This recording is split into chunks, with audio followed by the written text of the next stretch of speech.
Good morning, good morning. As we're just waiting and letting everybody in, we'll get started very soon. And respect everybody's time. We are recording this. So if folks come in late, they can review the recording later. So we'll go ahead and start with the interpretation, and then we'll do some introductions so you can know who is the fearless leader of this FFN grant program. So Valentina, if you wouldn't mind doing the interpretation. Absolutely. Thank you, Lorena. Hola a todos, a todas y a todos. Hi, everyone. Good morning. My name is Valentina, and I'm here on behalf of Community Language Cooperative, and I'm here to provide and guarantee your commitment to language justice. Language justice is a type of simultaneous interpretation that seeks to create spaces in which no one language is dominant, to create spaces in which everyone can participate in the language of their heart. So to achieve this objective, we'll be using Zoom's interpretation feature, and what you will see in a couple of minutes is that a new little button that looks like a globe will appear on the bottom bar of your screen. On that same bar, we currently have the buttons for the microphone, for the video, for the chat, etc. You will see it towards your right hand. Once you see this new little button come up, go ahead and click on it and select either English or Spanish as both the language that you will be listening into and speaking into. If you are joining the meeting on a phone or on a tablet, you will find the same options for interpretation by clicking on the button with the three little dots on the lower right-hand corner of your screen. This button reads more. Hola a todos, a todas y a todos. Buenos días. Mi nombre es Valentina y estoy aquí por parte de Community Language Cooperative y estoy aquí para ofrecerles y garantizar su compromiso con la justicia del lenguaje. La justicia del lenguaje es un tipo de interpretación simultánea que busca crear espacios en los que no domine ningún idioma, espacios en los que todos puedan participar en el idioma de su corazón. Para lograr este objetivo vamos a utilizar la función de interpretación de Zoom. Entonces lo que verán en un par de minutitos es que aparecerá un nuevo botón, que parece un globo terráqueo, en la barra inferior de su pantalla. En esa misma barra donde ahorita tienen los botones para el micrófono, para el video, para el chat, etcétera. Va a estar hacia su mano derecha. Cuando vean este botoncito aparecer, hagan clic en él y seleccionen inglés o español como el idioma en el que desean escuchar y participar. Si ustedes están en esta sesión por medio de una tableta o de un teléfono, encontrarán las mismas opciones para la interpretación haciendo clic en el botón que tiene 3 puntitos en la esquina inferior derecha de su pantalla. Ese botoncito dirá More o Más. A quick reminder for those of you that do prefer to use English during this meeting, Spanish is 20 to 25% longer than English, so please be aware of your speed. And you should select a language channel if you are a monolingual English speaker. Only fully bilingual speakers can choose to ignore this service. Also, you can see the presentation both in English and in Spanish on the upper part of your screen. There are 2 tabs, and you can find the presentation in whatever language suits you best. And if you have any questions or any issues whatsoever with this technology, please let the whole group know by means of the chat box so that we can work together to address them. Un breve recordatorio es que la interpretación es simultánea, entonces cuando participe, por favor, mantenga un ritmo de conversación para que yo pueda comunicar su mensaje completo en el otro idioma. Y podrán ver la presentación tanto en inglés como en español. Hasta arriba hay un par de pestañas en la parte superior de su pantalla y ahí podrán seleccionar si quieren ver la presentación en inglés o en español. Si tiene alguna pregunta o algún problema con esta tecnología, por favor comuníquese al grupo completo a través del chat para que lo podamos resolver en conjunto. Muchas gracias por tenerme por acá. Podemos activar los canales de interpretación.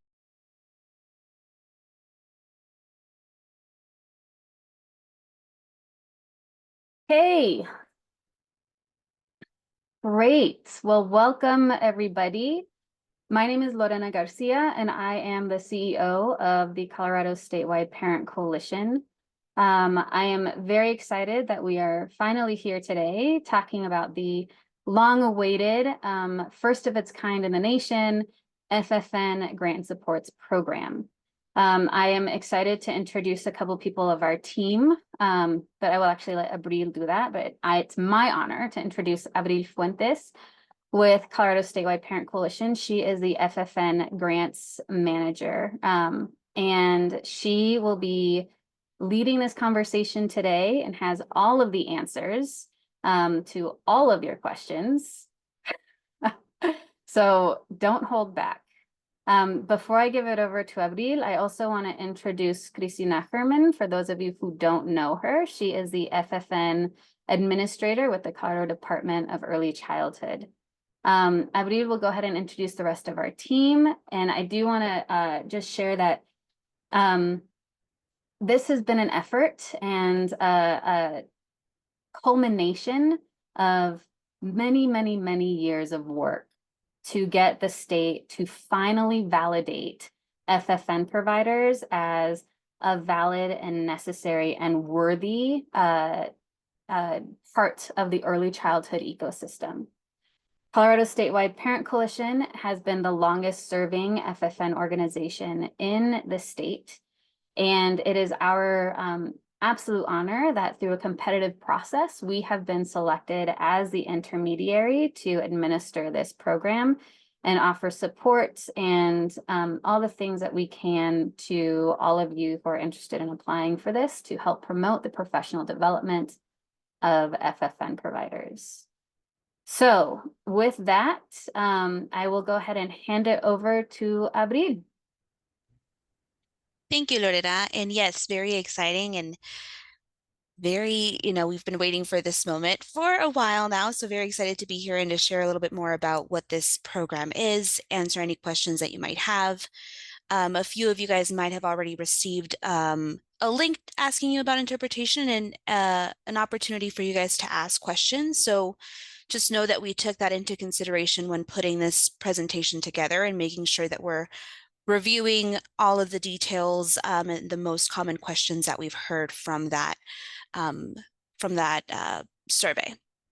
So as Lorena mentioned, I wanted to introduce to you guys the team that has been involved in this project. So we have Lorena Garcia, our CEO, Marissa Schobach, who is the Director of Finance, as well as Karen Orona, who is the Grant and Payroll Manager. We have our evaluation and learning team, so Marisol Cruz, which is the director, Amanda, who is also the manager for evaluation and learning, and myself. And so we are very excited to have this opportunity to finally present this project to you.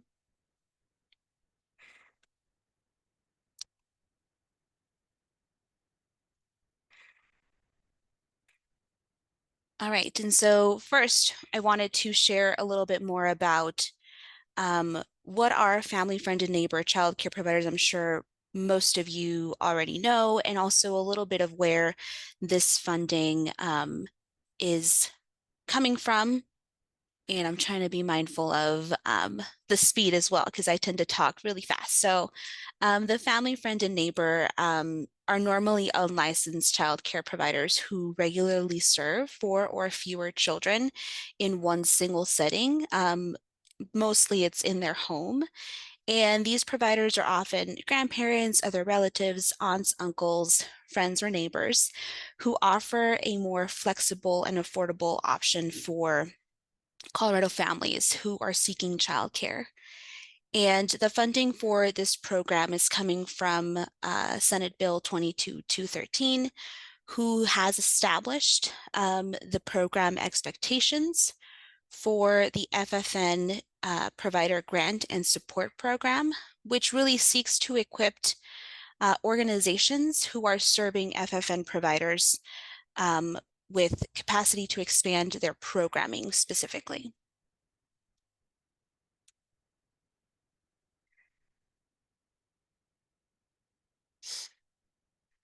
And before we go further, feel free to ask any questions on the chat. There is a lot of information that we are going through, and so we want to make sure that we're capturing all the questions that you might have as we are presenting, but we will be answering those questions at the end. So I wanted to review a little bit more about where the majority of the questions are coming from, which is the eligibility. And this program is intended to fund programs who are supporting FFN providers through trainings or technical assistance. And unfortunately, per state laws, we are unable to award providers directly. And so for this reason, applicants must have some knowledge and experience in developing and implementing grants, trainings, and or technical assistance. They must have experience in collecting participant and program data to make sure or to be used for performance improvements and accountability purposes. Applicants must also demonstrate trainings and technical assistance offerings that are based on research and informed via any logic models or literature reviews, and then also demonstrate experience in offering services such as the training and technical assistance in other languages, in multiple languages other than English. And this is just based on the target that the program might have for the providers that they're serving. To continue on the eligibility, applicants must also demonstrate the role that the community has within their programming when it comes to designing, implementation and oversight, and also decision-making in their program. They must be prepared to manage all logistics associated with the trainings and technical assistance offered, be registered with the sam.gov database, and have a unique entity identifier. And we go a little bit deeper in future slides on this. And if the organization or the applicant does not have this UEI, they must be working with a fiscal sponsor that meets this criteria. And then later in the process, also be able to provide a W-9 form, direct deposit information, and insurance verification form.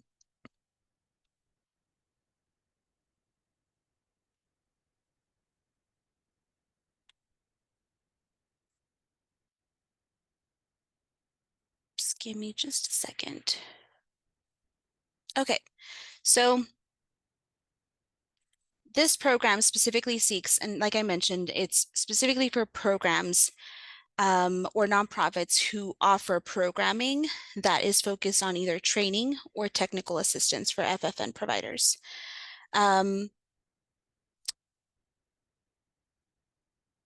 For this, for example, for the training, the FFN providers, the trainings are intended for FFN providers to really improve the quality of childcare and child development, ensure the health and safety of childcare environments, foster any social emotional health of the child, support children with developmental and emotional, physical or cognitive disabilities or delays, offer culturally competent and equitable childcare, and then strengthen the business practices of the childcare that they have.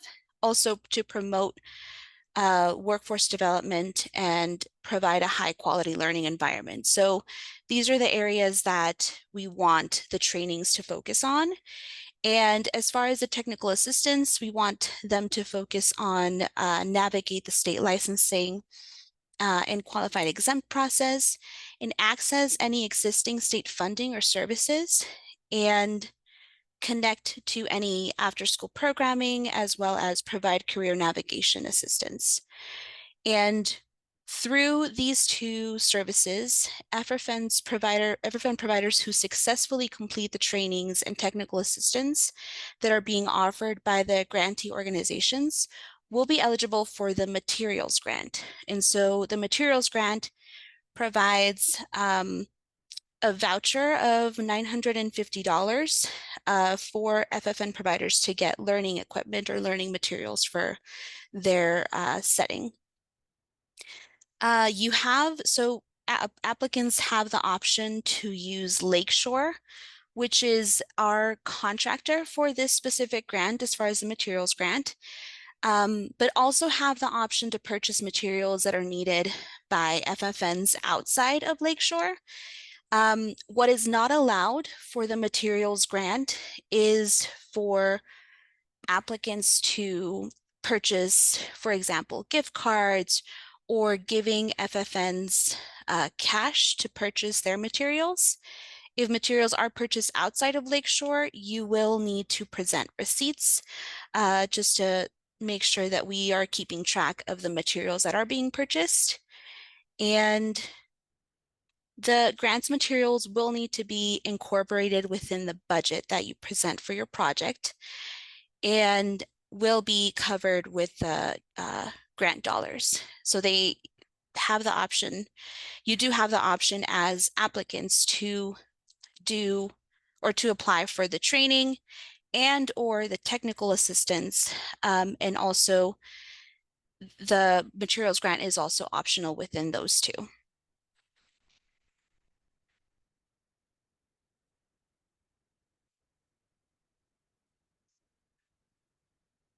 Okay, so here are some documents and information that you must have ready before starting the application. And these documents will need to be ready on your device to be uploaded directly into the application. And so the first thing that you'll need is the certificate of good standing and or certificate of fact of trade name from the Colorado State Secretary of State. You'll need your employer identification number or the information for your fiscal sponsor, a copy of your organizational budget. And here's where we want to go a little deeper into the proof of the SAM.gov registration, which is the unique entity ID. And so SAM.gov stands for Systems of Award Management, and it's an official website of the US government. There is no cost to use this, and the compliance and reporting requirements of the federal funds that support this specific project require that all applicants must register to this database and have their UEI and be eligible to receive state funding, or again, have the fiscal sponsor that meets this criteria. And so you will also submit your work plan and project budget later on within the process. And so one of the things to keep in mind for the SAM.gov is that it does take some time. It can be sometimes months to obtain this ID number. And an alternative for this lengthy wait period is by using a fiscal sponsor who already has a UEI. So that's just one of the options that that applicants have if you don't currently have this identifier. And then also another thing to just note within the application, you do have the ability right now to look at the application, sort of see the different steps, but don't forget to save. At any moment within the application, you can save your progress by clicking the save button on the bottom of the form, and this will prompt you then to enter your email, which then you will get an email with the link of where you were in the process of the application.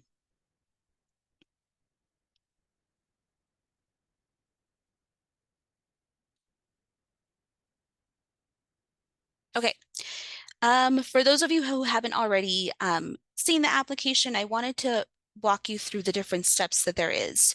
So the first step in the application is the application, sorry. The application information that you will be asked in the very first steps are the applicant information, service experience and approach, and then the acknowledgement and attestation.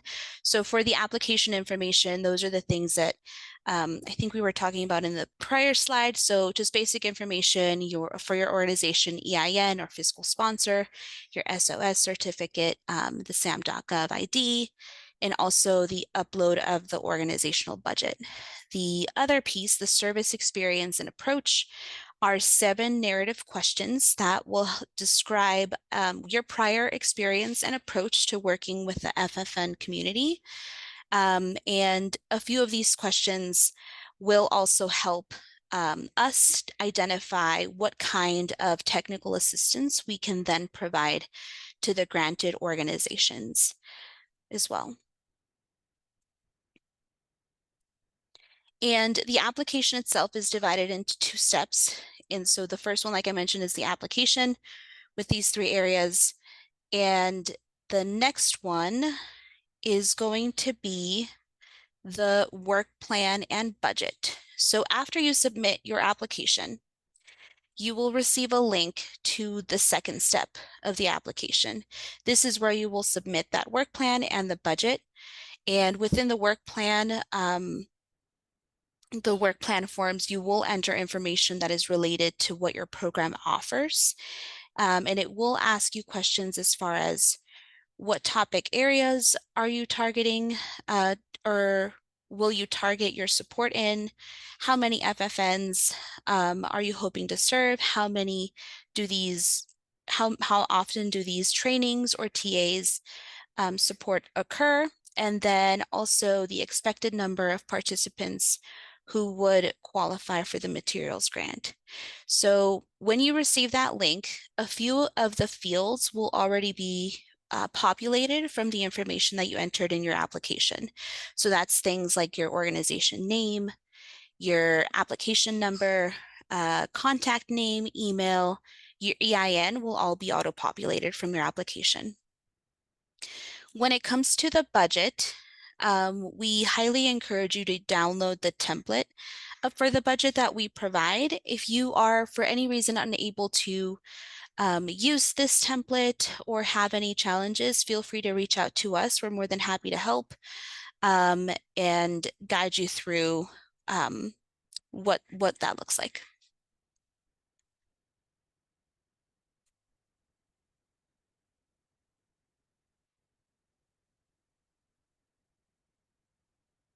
Okay, so here I have a few of the sort of timeline, and this is also on our website.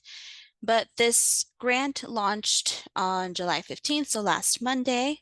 Today's our information session, and starting tomorrow up until August 9th is going to be our office hours for application support. And this is going to be by appointment only, so I do encourage you to reach out to us to schedule that one-on-one to receive support on the application. August 15th is the deadline for this grant, and hoping to notify of our selections by or before October 15. So a few other points here that we want to mention is there is that range of 10,000 to 500,000 for the budget. And these requests will be evaluated on a basis of need and also number of applicants. The grant opportunity is especially for the expansion of programming. The grant is on a reimbursement basis, and funded organizations will receive a 16% of advancement of the funds to make sure that we, support the grantees with just either with the expansion, but making sure that that's started through those funds. And we also intend to reopen this RFP opportunity based on the following anticipated timelines. So the funding for this RFP starts on November 1st, goes up until the 31st of October, 2025. And the second round will be from July 1st, 2025 up until June 30th, 2026. And so I do want to encourage anyone who has questions or is thinking of applying to do not wait to seek technical assistance for the application. We are here to help. And if you already know that you might need assistance with the work plan or the budget or any of the evaluation pieces of the program, feel free to reach out to us sooner rather than later. We want to make sure that we can help and are happy to schedule those conversations. And another point that we want to mention as well, that should there be any leftover dollars, we will be expanding the grant, extending the grant based on performance. So you are an organization who is waiting to get, for example, if you're an organization who applied for their SAM.gov identification number and maybe do not receive it for this first round, we do encourage you to apply for the second round once you might receive that. So just keep in mind any questions that you guys might have, just let us know.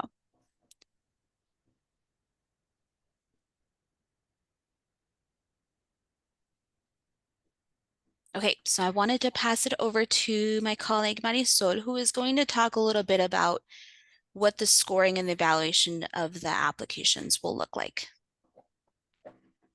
Thanks, Abril. So again, hello, everybody. My name is Marisol Cruz. I'm the Director of Evaluation and Learning at CSPC. Yeah, and I'm going to chat a little bit about how the applications will be scored and evaluated. So we are using a rubric, pretty simple and straightforward. And all of the sections, or each of the sections of the application, will be scored using a scale of 1 to 10. So I'll get into more detail of that on the next slide. So for the first section, the first part of the application, and then the last part of the application, or the number 1 and number 3, the applicant information and acknowledgement and attestation, those 2 sections, those have 10 possible points, and it's awarded on completeness. So if you have all of the fields that we requested, as I've mentioned, like the sam.gov, if you got your EIN, like all of those fields are completed, it's an automatic 10 points. So it's just completeness. Where there's more variation is in the middle section, or the second section of the application. So this is where we have the narrative questions and the work plan and the budget. So for this section, the narrative questions 1 through 3 are each worth 10 points. So the total possible points there, 30 points. With the work plan, you're awarded 10 points, or a maximum of 10 points on each work plan section that you submit. So let's say there's an organization that's applying for distributing the materials grants and for training, for example. So then their 2 work plans would be a total of 20 points, because those are the 2 sections that they are submitting towards. And that organization would not be penalized for not submitting for TA as well. So the overall score, or your overall total, is going to be adjusted according to what you're applying for. So I just want to make that clear. There's no like penalization or bonus points if you're awarded, or if you're applying for training, technical assistance, and materials grants. Your overall denominator will be adjusted according to what you're applying for. And then the budget is worth 10 points as well. And in here, in these sections, what we're looking for is a thoroughness of your responses. Did you address all the components of the question? How aligned you are with our overall program goals?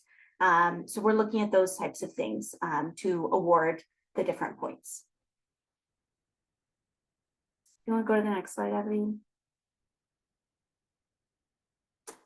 The non-scored narrative questions are questions 4 through 7. And so these questions won't help or hinder your application. So what we're looking for here is truly your honest responses and your honest thoughts on these questions. So as we mentioned, the whole point of this grant is to try and give access to this type of funding to potentially organizations that have not received this funding, to be able to expand services to FFN providers.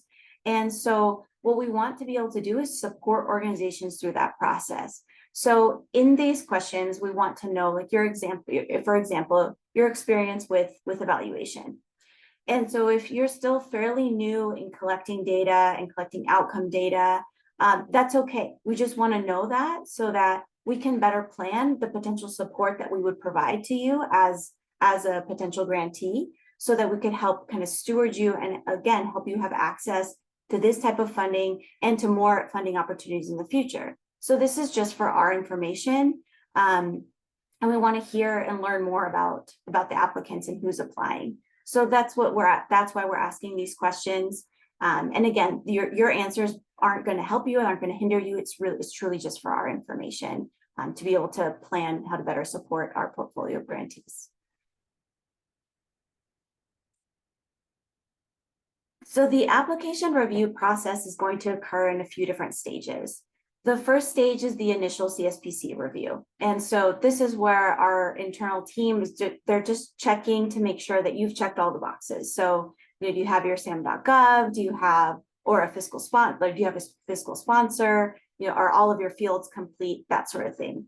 And if there's something missing, or we have a question, a member of our team will reach out to you and try to work with you, get clarification on some of those missing pieces.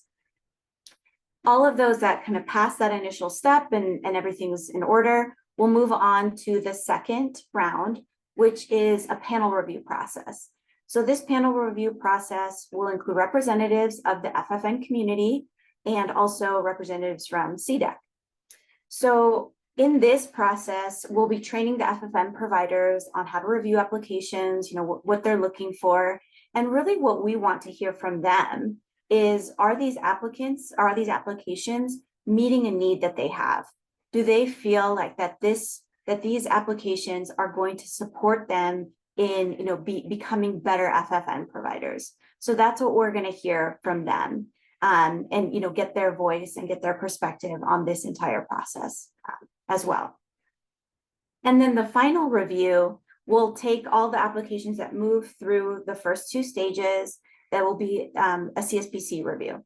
So we're going to be looking at kind of the holistic, the big picture of the portfolio, and ensure that we are truly meeting the goals of this program, that we are serving, as much as possible, we're getting that statewide reach, that we're getting linguistic diversity, geographic diversity. So that's where we'll take a look at the portfolio as a whole.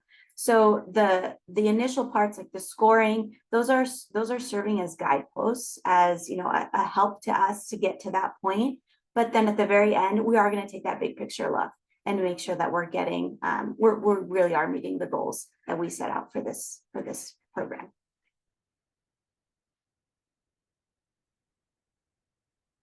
Okay. That was all the content that we had. Abril, I'll turn it back over to you. Thank you, Marisol. Yes, so we are happy to answer any questions that you guys might have. I saw that there was a few questions that were being answered simultaneously in the chat. So I will stop sharing my screen and then open it up to any questions that might have. Lorena, is there any specific questions? Should we go down the chat and review the questions that are there first? Yeah, there's a couple that I just want to highlight for everybody that came through. So number one, I want to reiterate, for example, the materials grants piece. The materials grants are up to $950 per provider that successfully completes the organization's or group's offering. So for example, if it's a 2-month training for an FFN provider on Play, after they complete that 2-month training on Play, then they get access to their $950 account at Lakeshore or through whatever system you all decide. This is a one-time $950 grant program. So it's not something that can be divided over a period of months. And they will also, this is according to, with our agreement with Lakeshore, they will all have a period of time in which they can go in and select their items. And generally that would be between 1 to 2 months. Eileen. Sorry, had to unmute. Okay, so I want to make sure I'm hearing what you've said so far. If we're applying under training, are those that participate in that training eligible for a materials grant? Yes, so you can only apply under training or technical assistance. There's only 2 actual buckets, and the materials grants fall under both training and technical assistance. So in your application, you will have to include how you will determine if somebody successfully completes your offering in order to qualify for the materials grants. And then in your budget, you will also have to include that $950 per provider. So if your goal in this program is to serve 45 FFN providers in the year, and you believe strongly that all 45 will successfully complete that program, you will add $950 times 45 into your budget. Okay? And we get to decide what success looks like? Perfect, thanks. The other point I want to highlight is, there's a lot of questions around the work plan and the budget templates. So we will make sure to grab those and put them on the website, since at this point in time, you don't get access to them until after you submit your narrative. So we'll make sure to get those templates so you all have them and can make sure you're looking at all 3 documents at the same time when you're preparing your application. And one of the things to keep in mind with that, specifically for the work plan, is that the work plan is embedded within our application system. I think Jawani is on the call. I'm not sure if there will be a way to sort of pull that into a spreadsheet. I think there might be, but I want to call on Jawani to see if she has any more thoughts on that, and then to be able to post them either on the website or send them to anyone who might need them directly. So the other thing I want to add also, just another question here, is the 950 the only pass-through funding that can go to directly FFN for road programs? Yes. And remember, it's not pass-through funding. You cannot give $1 to an FFN provider, unfortunately. You can only give access to either the materials directly up to 950 or the account for Lakeshore. And I want to just explain the reason why that is because when we were working on developing Senate Bill 213 in 2022, the original intention that Mile High United Way and us, we were the 2 lead organizations on this component of the bill. The intentions that we had was to actually give the entire $7.5 million directly to FFN providers. We wanted this to be a direct cash assistance program. Unfortunately, at the time, our state government was, and I think this goes without saying, was lacking a lot of trust for FFN providers, thinking, whoa, we can't just give them money. Like, they're unregulated, they're untrained. Who knows if they know how to spend this money, which we all here know is total BS. However, because of that, there were a lot of regulations that were put on that piece that would have taken at least half of the $7.5 million to actually implement the direct cash. So we're like, okay, no, we're not going to support something that's going to give the state of Colorado $3.5 million in order to give $3.5 million. So we thought, what's the next best thing? Let's create a system where they can actually get the materials and the supplies and the things from like a mini fridge for the separation of food and breast milk to the books and the rugs they have, or to the cots that they need to make their learning environment the best they can. So that's why we're limited to only being able to give the $950 in the form of things. Now, what I would say is, as you're going through this process and you find this process absolutely totally burdensome and really difficult for you as an organization to implement, and it's just way too much, please give us that feedback. Don't be shy, because it allows us then to go and advocate as we continue to make this program a permanent program and say, look, this doesn't work. Allow us to just be trusting of FFN providers and just get direct cash. Okay, so I'm just going to put that out there. The other thing I want to address here in the questions is, can you apply under training and technical assistance? You can only submit one application. You can choose if you choose training or you choose technical assistance, and you can incorporate both components in your work plan. You can incorporate both components in your narrative, but you can only apply once. If you only do training, then only apply under training. If you only do technical assistance, only apply under one. Otherwise, you can apply under either one, and you just put a description of what your entire programming is. There is not going to be, we have no like specific allocations of like X percentages for training, X percentages for technical assistance.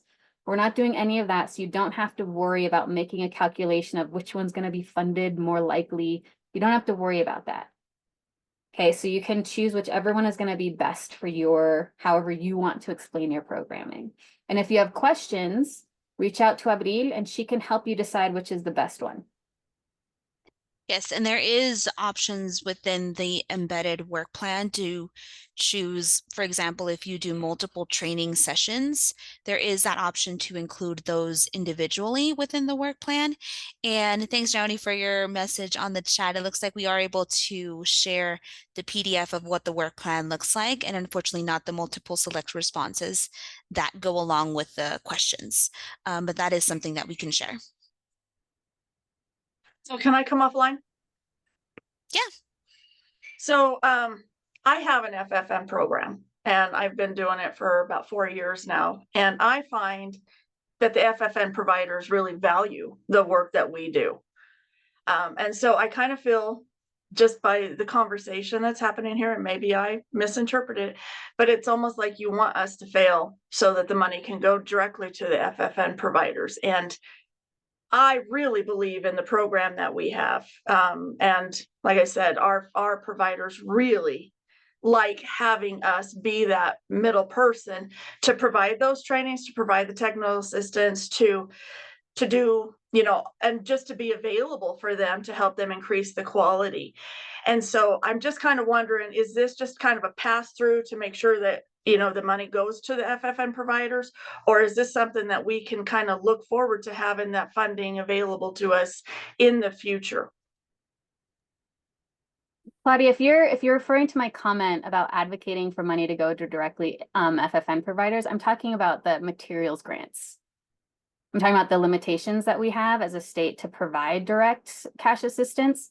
By the sounds of the very limited explanation you gave, like you very much qualify for this program, and there is by zero intention of setting people up to fail. I apologize that it might have come off that way, and I'm happy to talk more about this, but if you've been doing this work for 4 years and the FFN providers have been have benefited, then I don't see a reason why you wouldn't qualify for this programming.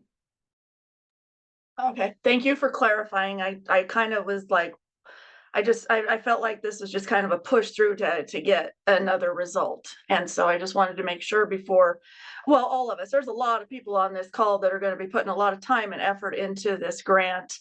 And we want to make sure that it's going to be something that we can continue on, because our FFN is our largest group of childcare. We can say that, we know that in Colorado. So we need to make sure that this is an ongoing thing and that we can support those providers in the work that they do and not have that expectation of them getting licensed, because in our community, that's a lot of them are not able to. So we want to be there to be that support. And I'm very excited about this grant opportunity.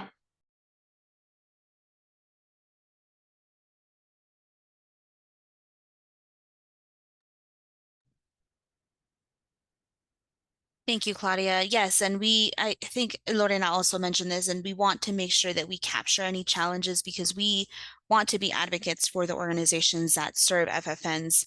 And similar to you guys, we want to make sure that even with the challenges, this is a successful program. So we do obtain continued funding for years to come for this FFN, childcare community. So thank you, Claudia, for your comment and insight. Another question that I have here on the chat is, can we click both boxes in the application portal if you want to do both training and technical assistance? And yes, click both of them. And once you get the link to the work plan, you're able to submit in both the trainings and also the technical assistance.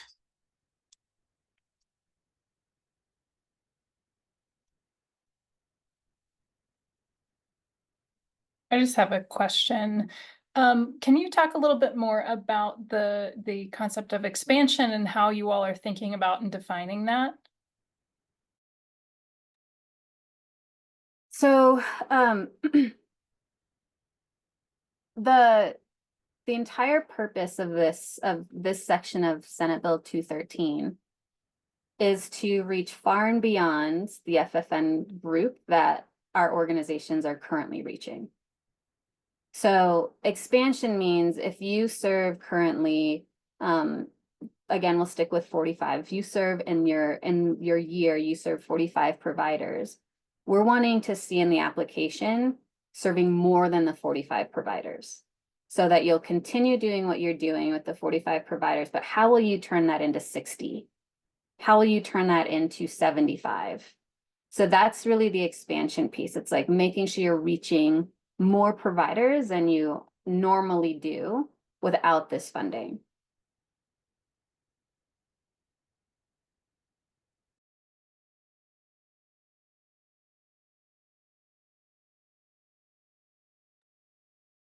To Grace's question, is it possible to apply with a partner?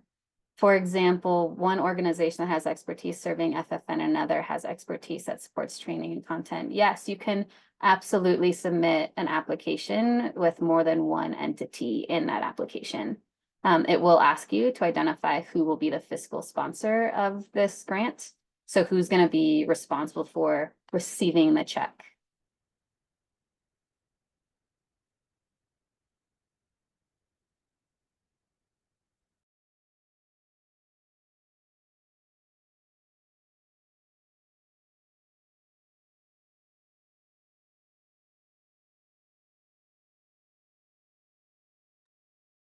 I think one other thing I do want to also just reiterate, and I think this is also based on Claudia, your comments. This grant program cannot go to individual FFN providers. This grant program can only go to groups that are serving FFN providers in a professional development capacity. So if you are a network and you hold monthly programming for FFN providers to discuss and learn and grow amongst each other, that could qualify. But if you are an FFN provider yourself and you're wanting to apply for this grant to build out your program, your individual FFN childcare center, you wouldn't qualify. So this is only for the groups and the organizations that provide the professional development support to FFN providers. And Kimberly, to your question on can councils apply, you can absolutely apply. Again, the criteria and the qualifications for all of us in this setting is you have to have the historical context of serving FFN providers. So what this grant program won't do is if you've never served and if you've never provided support to FFN providers, and you're thinking this is an opportunity for you to get into serving FFN providers, you won't qualify for this grant. If you, let's say, partner, like this is a good partnering opportunity. If you're interested in wanting to serve and bring your offering to FFN providers, and there's another group where you can partner and say, you've done this and you've been working in this community and this is what we have to offer, let's apply together, then you would, because you would have that other entity that has that historical context in working with FFN providers.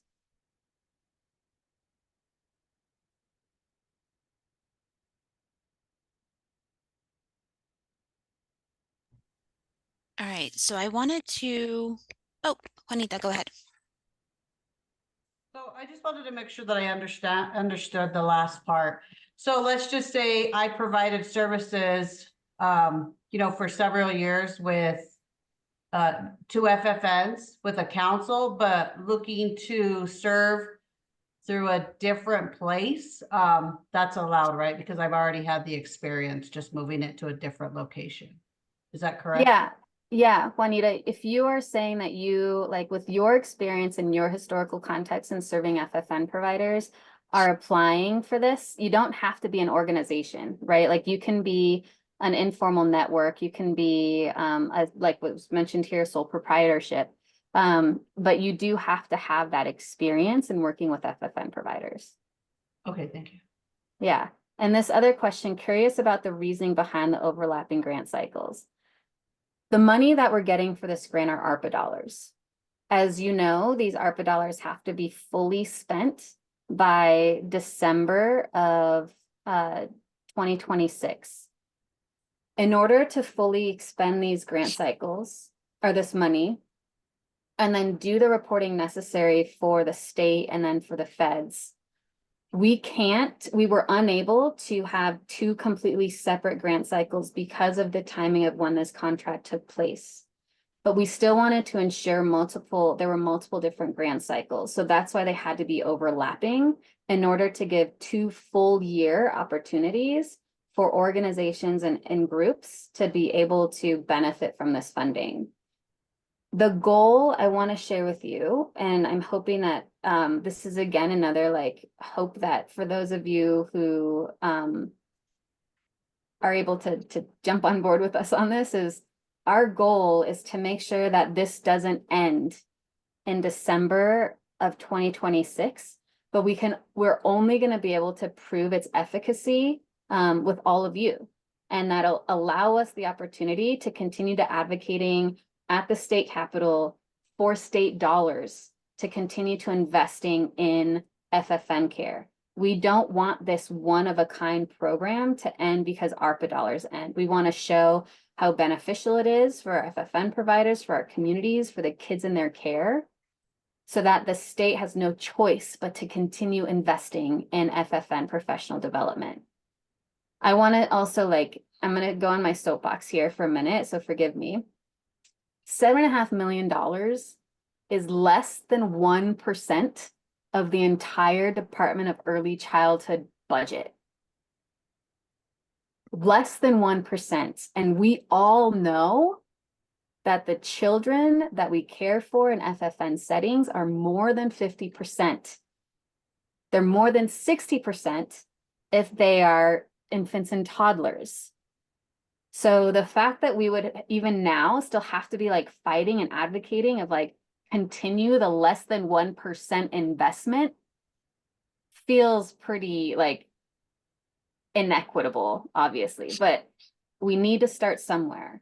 And so if we can make sure that we continue to show why this is necessary, why it's effective, why all of our organizations that are supporting FFN providers across the state need this continued state investment for the health and safety and development of our kids, I think that we can ensure that this program continues in perpetuity, and so that our organizations that work with FFN providers will continue to be able to do the great work that they're doing in our communities. I'd also love to piggyback on that, Lorena, and just reiterating that this is brand new. This is a brand new program, and it's brand new in many ways. And so we want that feedback, and we want to hear from you about your experience as we go through this process, because that will help us. That all of that information we provide will help us.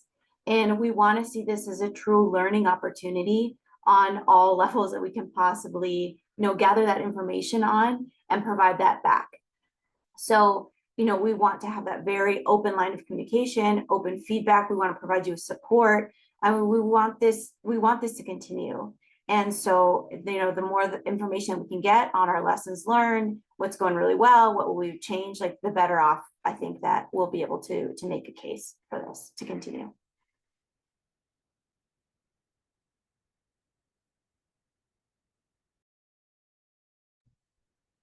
All right, I wanted to see if I can take the time to share with you guys what the work plan and the budget looks like once you receive that link. And we were able to get a clone link to that work plan, which you guys will be able to see as you're doing your application. And I will share it in the chat in just a few minutes, but let me go ahead and share with you what that looks like if I can find it. Okay. And that way I can walk you guys through what that looks like. So after you guys submit your application with all of your organization information and your narrative questions, this is the link that you will receive. Again, like I mentioned, the first few fields within this form will be auto-populated from the application that you just submitted. So for example, the organization name, application number, which is a number that we'll assign, the contact information, email, EIN will all be there. One of the things that you will need to add is the fiscal year. So choose between January to December, July to June, or any other fiscal year that you might have.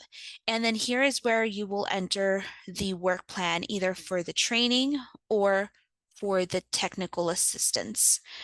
So once you click on here, you will, this questionnaire will open up. So you'll be able to enter the name or title of the series of the trainings that you are providing, or title of an event, if it's just a one-time event that you have.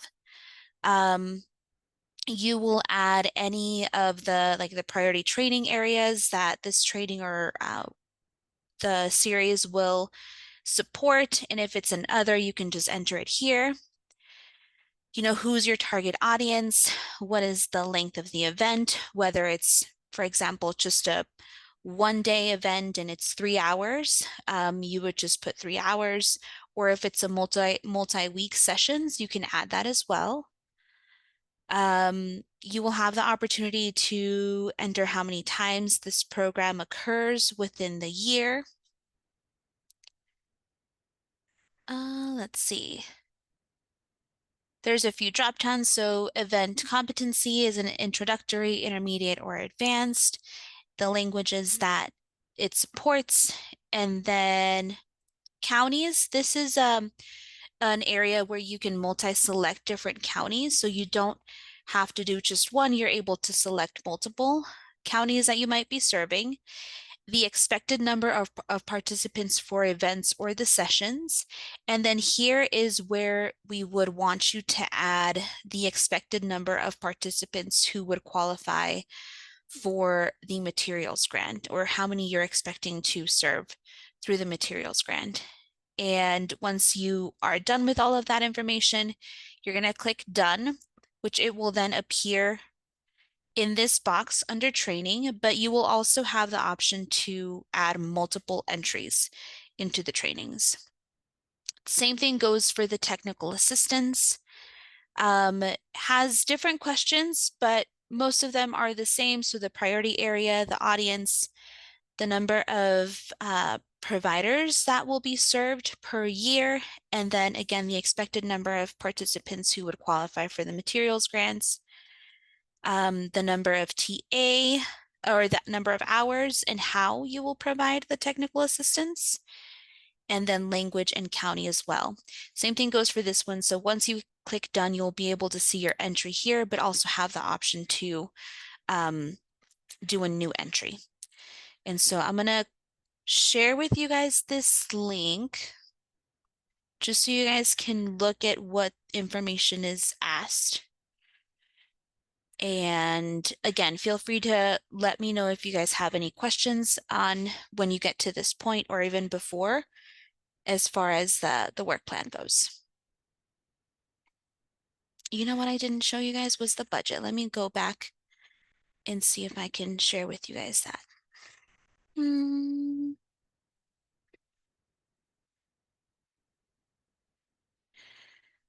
Okay, so once you, and I lost you guys, give me just a second. Okay, so once you are done with the work plan, you'll go into the second piece, which is the budget, and you'll have the template here to download. Once you download the budget, you're able to fill it in. So we have different areas. So the project expenses, this will be automatically filled in once you start filling things in within table 2. So we have table 2, which is for personnel, table 3, which is grants materials, your expenses for trainings, your expenses for technical assistance, and then other direct expenses as well. This is Claudia. Can you go up just, sorry, you got Oh, yeah. What was the thing about taxes? What was that? Let me go back. Give me just a second. It's the Top. total benefits and taxes. What does that mean? 23, line 23. Oh, That's your staff employee payroll Oh, okay, taxes and all right. I benefits. it just scrolled by and I'm like, what do you mean by taxes? Okay. All right, makes sense. And does this automatically, so you just put in your total gross and then you put in your 2-3% of your time, whatever, and it'll automatically calculate everything for you? yes. Perfect, thank you. And now let me go back and share my screen, or not share my screen, but share with you guys that link as well.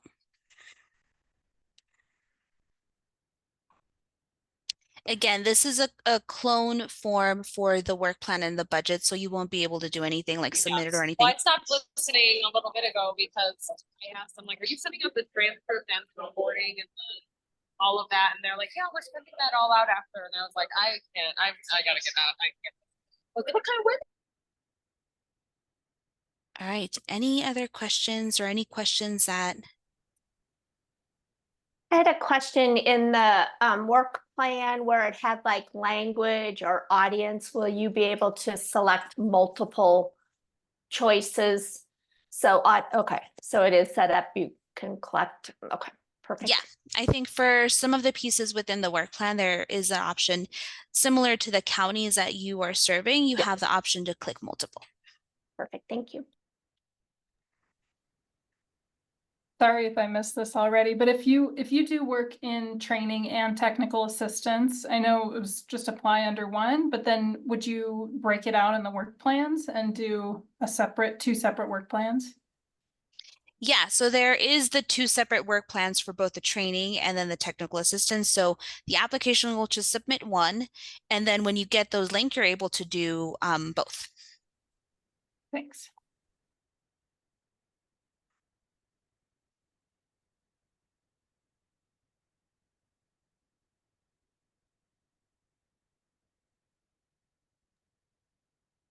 Any other questions?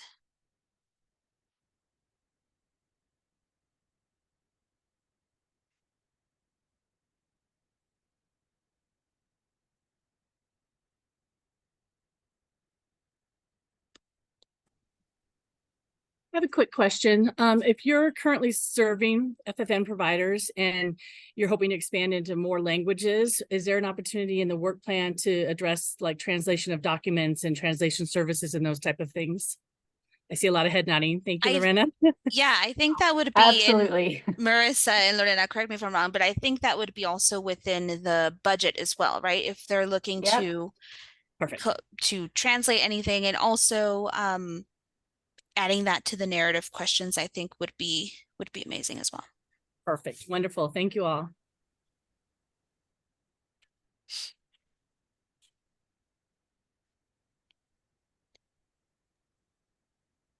Are we allowed to apply for both rounds? If you don't get funded in the first round, then you can apply in the second round. But you cannot apply in the second round if you get funded in the first round.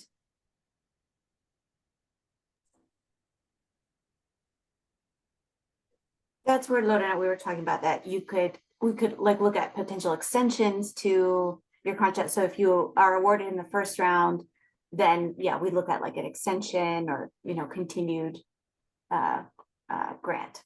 Right, Lorena? Yeah, so after the second funding round is completed, if there are still dollars left, that's when we'll evaluate and we'll let everybody know. We'll evaluate whether or not we can extend first and second round grants. Because the last thing we want to do is give any of this money back. So, and what we won't be doing is issuing a third round for like a random 5-month period, because I mean, all of us who work with grants, like that would be total hell. So we will just take the grantees we work with in round 1 and round 2 and work on extensions.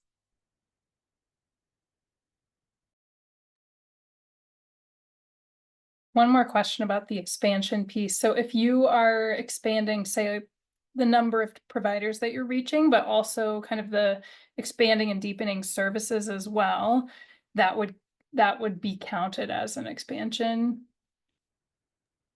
Yeah, and I think that's something where I would suggest you connect with Abril and just talk through what that idea is, and then she can just help you think about how to frame it as well. Perfect, thanks. Claudia, based on your question here, so we have no intention of saying what an average is, because we know that FFN serving groups across the state are very, very diverse. We have some groups that serve FFN providers and have a pretty large budget. And if they ask for a large amount, like $300,000, $400,000, they will also have to prove that they can actually fully expend that in expansion within a year.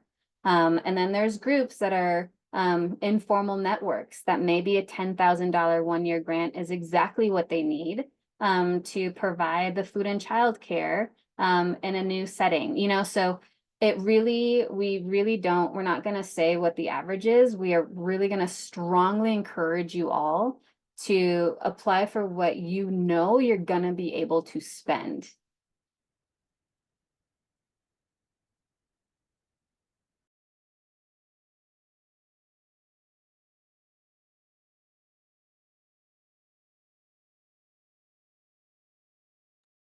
Emily, the application review committee is made up of representation from the Department of Early Childhood and FFN providers who serve on the FFN Advisory Council. So those are who our reviewers are going to be.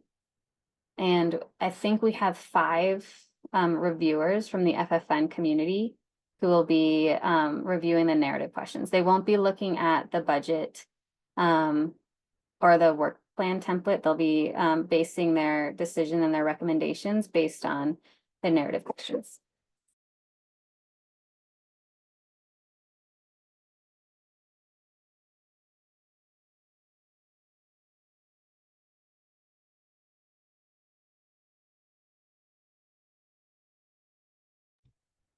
Any other questions that we can help answer while we're on the call?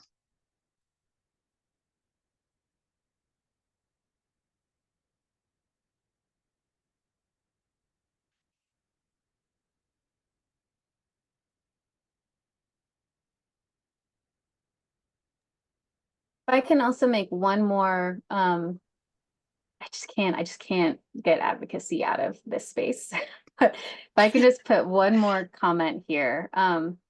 One of the other reasons why we are very much in the legislation was written as far as expanding is because we know that historically FFN work has been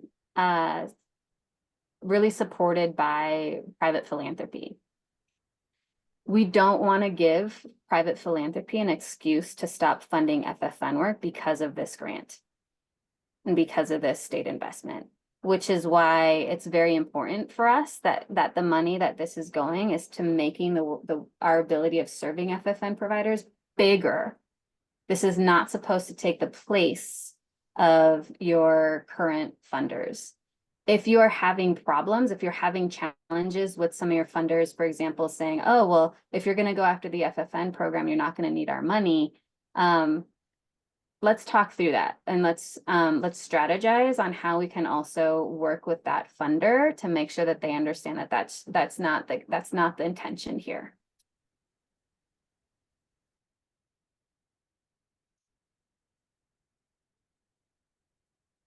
Montserrat, question? Sí, bueno, a eso me refería, porque la mayoría de los fondos a veces son limitados solamente para las áreas metropolitanas y en las áreas rurales de Colorado es difícil encontrar este tipo de capacitación y también de grants.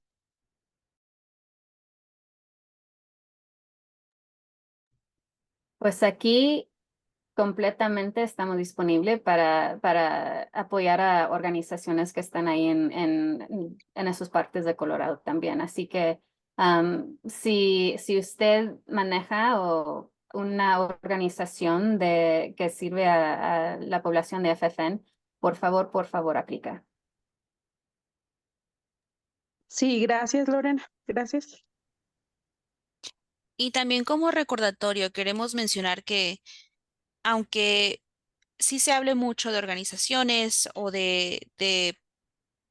bueno, organizaciones que están como más establecidas, también queremos recordar que es también para grupos comunitarios que tengan el querer pues a seguir apoyando a las FFNs y al igual si no tienen un agente fiscal o agencia fiscal que les ayude a aplicar, también a lo mejor si nos contacta podemos ayudarles a navegar ese proceso también.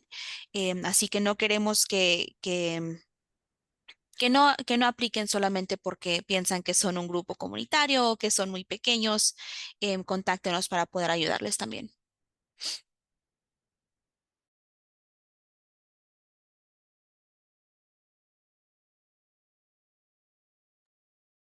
Lorena, can I clarify something? So the priority for this funding is to expand your current program. So say we have 40, we graduate 40 PASO Institute FFN providers per year. The objective would be to increase that number. Correct. It'd be like adding another PASO Institute, for example, or expanding, like if you have 15 in a course, maybe making 20 in a course, you know, so it's just, it's reaching more. We want to reach more FFN providers. Okay, so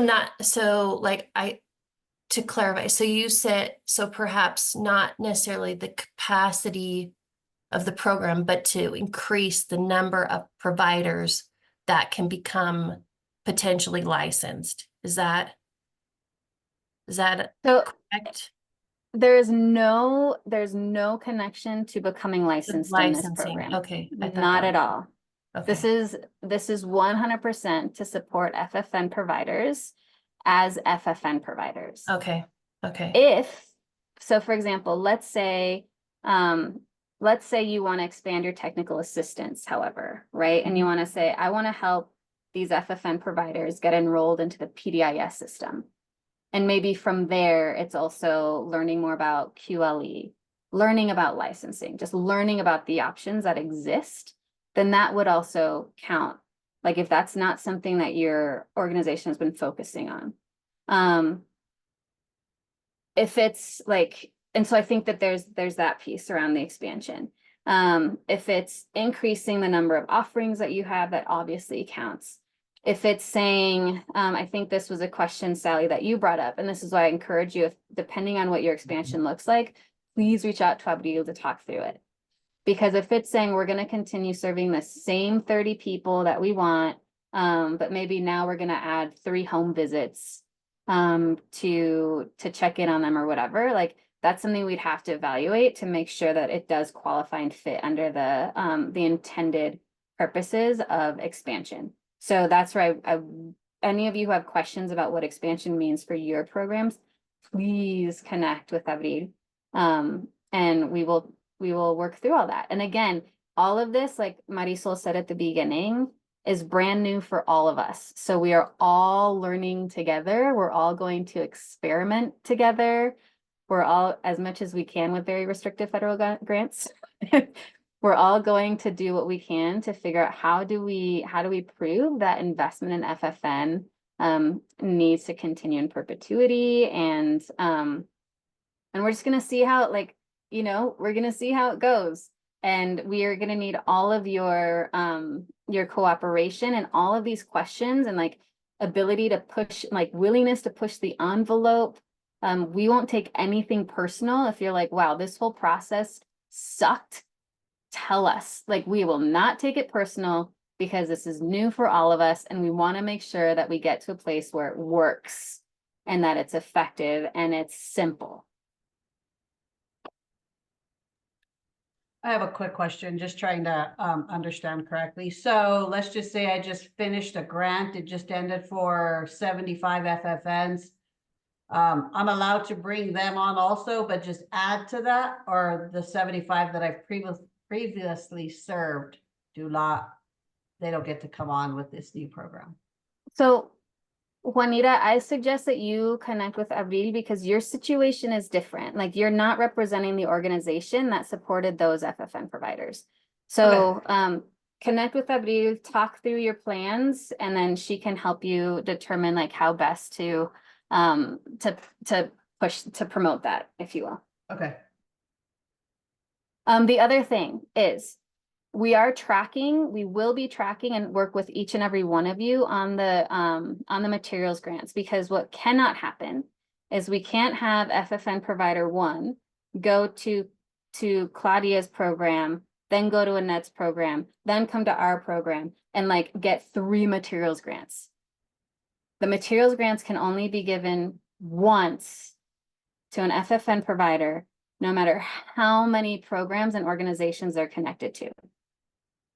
So that's where we will work with all of you. And that's one of the reasons why Lakeshore is so great, because that's where we'll be tracking like our FFN providers. And if you choose to do the materials grants in a different platform, we're just going to have to work with you and our Marisol, and we'll work with you all on figuring out like, how do we track that and compare that to the organizations that are using Lakeshore? Lorena, Sorry, Valentina. oh, sorry. My No, interruption. I'm talking too fast. Okay. Jessica, go ahead. Okay. So, okay, I'm going to try to explain this. So if we have past providers that have graduated from the PASO Institute, can the materials grants be provided to them, to past graduates? So they'll have to be folks that have gone. So let's say because the program starts in November, right? As I understand, your PASO program will be in the middle of its course, correct? Yeah, correct. So the ones who graduate then would qualify for the materials grants because they will still have been in PASO at the time your contract starts. Okay. But so we cannot like retroactively give okay. Okay, that was a big question. Thank you. There are a couple of budget questions I just don't want to get buried as we move to the end. Sure. The first one's from Sally. She asks, would an organization that has a SAM entity registration be able to submit their own application for their own work and then also act as a fiscal agent for another entity that doesn't have a SAM registration? And the answer to that question is yes. So we would work with you to keep both applications and scopes of work separate, but the answer is yes. And then the second question is from Annette related to indirect cost allowance on the budget. Annette, I think you see it now, but just to clarify for everybody else, there is a 10%, up to a 10% allowance for indirect that is already pre-calculated into the budget template. So once you start filling it out, you will see that 10% of the costs that you list will then be added on as an indirect allowance for the total request amount. There's another question about what if we pose a number of materials grants and we're wrong and serve more than the proposed? The contract grant that you're awarded for is the money that you'll be able to use. So what we will do with you is Marisa and Karen will work with you on if there's like budget reallocations that can happen. But that's like the money that you're given is what you have to work with. So if you think you're gonna serve 30 providers and then you end up serving 35, that's where we will work with you on figuring out, is there a way to reallocate dollars to be able to provide those materials grants to the other 5. The other thing to keep in mind is while the materials grants, let's say if you work through Lakeshore, and while the materials grants are up to $950, CSPC, we have the experience of having done materials grants in the past. And it was very, very rare that the providers would actually fully expend the $950. We really, really wanted them to. We would give them all these ideas. And we'd say, what about this and this? And how about this? And I think we all know that in addition to just the desire of having all those materials, our FFN providers in particular are also limited by space. So just because they have it doesn't mean that they can actually necessarily expend it all. So what that means is that there could be, hopefully not, but there could be cost savings in the $950 materials grants, because remember, it's up to, right? So if a provider ends up saying, I actually have everything I need, I just need that refrigerator and 2 cots. Great.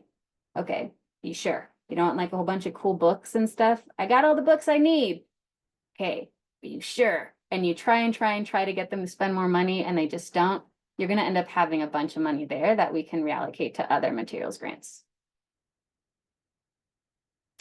So Claudia, it's our intention to not restrict the fact that we can't give cash for materials to the providers. We are also not going to put restrictions on what they can buy for their to provide the best care. If they're gonna buy, for example, like if they're gonna come to you and say, like a perishable item, that doesn't actually fit within the definition of what a material is. However, there could be an opportunity. So let's say one of your providers is like, I really want to like enroll in this, some sort of like food share program. Like that could be an option, depending on how the payment works. So those are like, if these things come up, come and talk to us and we'll figure out how to make it work. But we will not put anything on the restricted list on Lakeshore. Like, but the reason why it's really important that the providers complete the programming you're offering is because when we want to make sure that the providers have that education and knowledge of like what are the specific types of social emotional development materials, their academic learning materials at a young age that meet their age group, for example. Sally, no, sorry. The repairing or constructing a fence does not qualify, unfortunately. So that's something that we won't be able to cover. So any sort of construction activities don't, or repair activities don't work.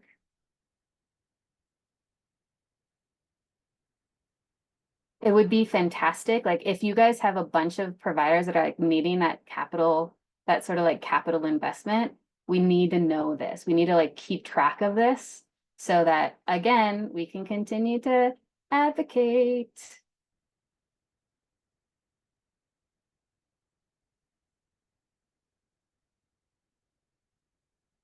I agree, Kelly.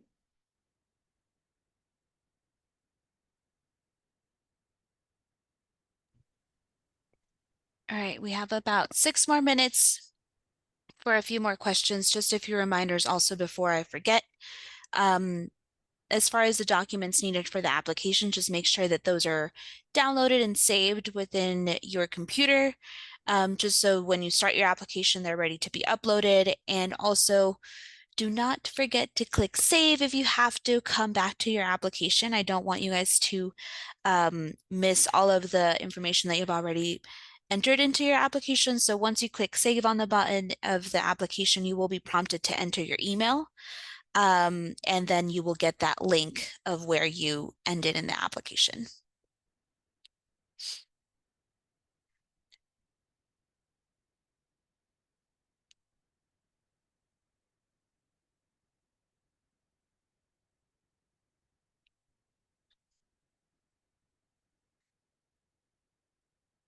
Okay, well, I think I'm gonna call it. Thank you all so much for being part of history. Just being on this call is being part of history and setting us up for like a more prosperous future for our kiddos and for the providers that that fill the gap that exists. So thank you, thank you. We are really excited to see all of your applications come through. Again, Abril is ready to work with you and support you, and any support that you need, additional questions, please reach out to her, FFN grants at coparentcoalition.org. And let's prove to the whole world that the investment in FFN in Colorado needs to continue and should be replicated across the country.